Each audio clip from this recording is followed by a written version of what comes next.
In this video, we're going to learn how to compare percents and decimals. Now, to do this, there are two ways you can do it. You can either change the percent into a decimal or the decimal into a percent. It's really your preference.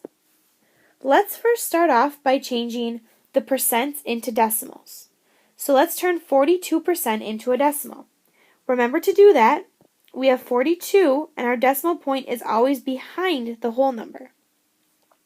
We move the decimal point to the left twice, and that's how we turn it into a decimal.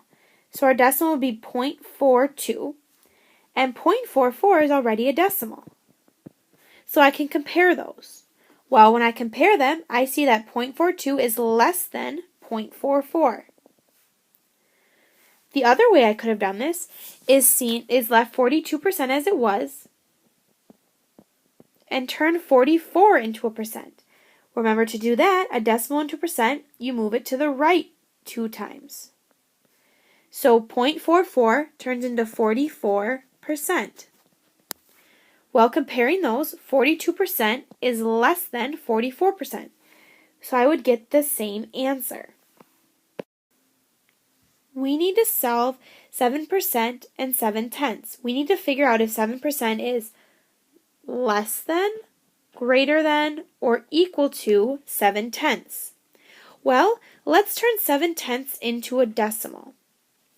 To do this, remember, the top number goes on the inside, and the bottom number goes on the outside. 10 can't go into 7, so I have to add a decimal point and a 0.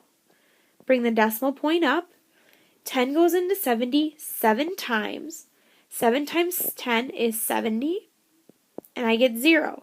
So I can stop because I have no remainder. So I have 0.7. Now, I can't do 0.7 and 7% because they're, again, not compatible.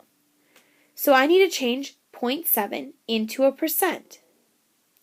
Remember, to do this, I need to move the decimal point to the right 2 times. So I move it 2 places. I need a 0 for a filler, and so I'm left with 70. So it would be 70%. I need to compare that to 7%. Well, 7% is less than 70%. So my answer would be less than.